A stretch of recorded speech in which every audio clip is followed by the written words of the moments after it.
Oh my god, you can make real money by gaming. Sell the car, quit the job, tell mom to shut it. I'm about to be rich. Whoa, whoa, whoa, whoa, whoa, whoa, whoa, whoa, whoa. Slow down, cowboy.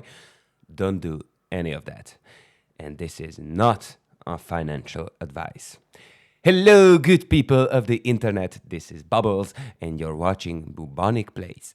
Let's actually understand NFTs and Web3 gaming before you do something we're both gonna regret. Because I'm just a guy who yells about pixel monsters in a microphone. Please do not restructure your life around anything I say in the next few minutes. Thank you. Quick version, because I know half of you already know this and the other half just wants the drama. Play to earn. You play, the game gives you in-game currency, you convert that currency into the game's token, and that token can turn into real money or real disappointment. Sometimes both. RavenQuest, that we checked out last time, go watch it if you haven't already, actually runs a version of this that's cleaner than most. Two currencies, silver, your normal in-game money, and Quest, which lives on the blockchain. Here's the part people get wrong. You don't need to buy your way into Quest. You earn it directly just by playing on top of silver. And if you want more of one than the other, you can convert between them either direction. Nobody's forcing your hand. That last part matters more than it sounds. We'll come back to it. And all your hard-earned items? Well, most of it is actually an NFT. But what is an NFT? NFT, non-fungible token. Sounds like a medical condition. It's actually simple. Fungible means replaceable. I lend you $1, you give me back a different dollar, we're fine. Nobody's mad. That's fungible. But if I lend you my limited edition, signed by Gaming Jesus copy of Half-Life 3, and you hand me back a scratch GTA 6 from Temu, we're going to have words. I just want to talk to him. An NFT is a receipt. The whole internet agrees. This specific digital thing belongs to you and nobody. Not even the developer can quietly take it back. In RavenQuest, that's your Raven cards and your land estate. If you bought one, doesn't disappear if the servers have a bad day. Doesn't get patched out because a dev woke up and decided your build was too fun. Regular game database is a middle school diary. Developers own the diary. They can write in it, they can erase your progress, they can rip pages out because they didn't love your constructive criticism on Reddit. Blockchain is different. It's a giant public receipt book that everyone has an identical copy of. Somebody tries to lie about who owns what, even the studio, the rest of the book just says, nah, fam, the math disagrees with you. And to be fair, in an era where we keep finding out we don't actually own our games, well, that's a nice feeling. That's the actual pitch. Ownership that survives the company having a bad quarter. Sounds nice on paper, and for a while, on paper, was doing a lot of heavy lifting for this entire industry. Which brings us to 2021. No, not you, but you. Let's talk about Axie Infinity. Not to dunk on it, genuinely it did something impressive first. At its peak, people in the Philippines were reportedly making more from playing Axie than from their actual day jobs. That's not a scam pitch, that's actually happened. It felt like a miracle. Then the math caught up with it. Axie's economy needed a constant flood of new players buying in to pay out the old players. Sounds familiar? It's the plot of every pyramid scheme ever, just wearing a cute monster costume. The reward token, SLP, went from about 40 cents to about a penny in under a year. If you were the last person to the party, you didn't buy an investment, you bought everyone else's exit. And this isn't just Axie's problem. This is the whole industry's problem. But what was uniquely Axie's problem was this. March 2022. Somebody drains the Ronin network, the system Axie runs on, for over $600 million. No, it's not my accent, it's not a typo. 600 million. Later traced to a hacking group linked to North Korea. Just to be clear, your cute farming and breeding game got robbed by an actual nation state. That's not a servers are down problem, that's a fucking Bond villain problem. And that's just a collapse. There's also the flat-out theft version.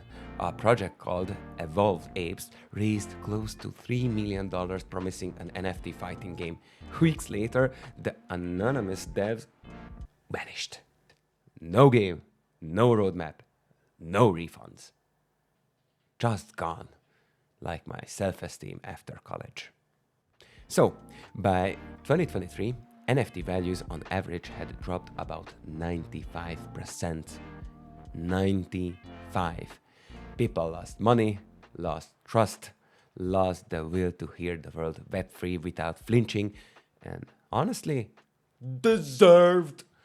A lot of that space existed purely to make a handful of people rich before disappearing forever.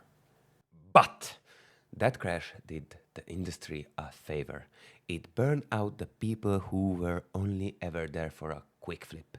What's left mostly are people actually trying to build a game first and bolt the ownership on second, instead of the other way around. I don't know what it is, but you have got it. And it's not just RavenQuest doing this, even though that's our main character today. Gods Unchained clawed itself out of the play-to-earn wreckage and turned into an actual competitive card game. I've put real hours into it, and it plays like a card game first, blockchain thing a distant second. That's the right order. If this whole rabbit hole interests you, Illuvium and Big Time are also worth a look. I haven't put the hours myself, so I won't pretend to review them, but they keep coming up in the actual trying pile instead of the vanished with the money pile. Oh, and by the way, Axie is not dead. It's still one of the most played blockchain games out there, with genuinely loyal fan base still logging in every day.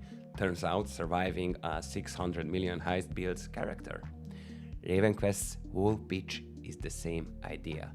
Build Raven Dawn, a real free Web3 MMO with 200,000 monthly players, and then quietly build ownership underneath it.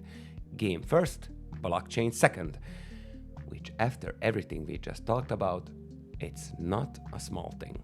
So here's the actual question. Is RavenQuest structurally different from 2021 era play to earn? Or is it just the same risk with better UI and a nicer marketing team? Let's be honest about it instead of just vibing. You are not required to touch Quest at all. Community land exists. You can vibe there the rest of your natural life and never once open your wallet. That's a real structural difference. Axie never had that option. There was no opt-out of the economy mode. But here's where I stop being nice. RavenQuest sets aside a full quarter of all quests, over 250 million tokens, just for people who own land. Not players, not grinders, landlords. 1 in every 4 pixels in this game exists purely so someone else can profit off you standing on their dirt. And here's the cleanest comparison you'll get. Raven Dawn, the free version of this game, largely skips pay-to-win mechanics entirely. RavenQuest lets you flat out buy your way past the grind. Real money for silver, real money for Raven packs, no playing required. Same developers, same game underneath. Only difference is the blockchain layer. So when people ask, does adding a token change the incentives? The studio already ran that experiment for us. The answer is yes. So, my actual verdict, RavenQuest isn't the scam the world blockchain makes your brain assume. But it's also not some pure morally clean redemption arc for the entire genre. it's a real game that happens to have a financial layer built by people who so far seem to care more about the game part. So far is doing some work in that sentence. Web3 gaming has burned people before by being great right up until it wasn't. But let's not pretend the alternative is risk-free either. We are living in an era where you can pay full price for a game and still not actually own it. License revoked, servers shut off, account banned, poof, gone, like it never happened. Web3 gaming can absolutely burn you. Regular gaming just burns you quieter. Which, if you watched part 1, you already know is basically my review of every relationship I've ever been in. Anyway, like this video, subscribe, it'll help this new-ish channel a big deal. Don't worry, at this upload rate, I won't flood your feed. Don't sell your soul to the devil. If you do, negotiate a good price. See you in the next one.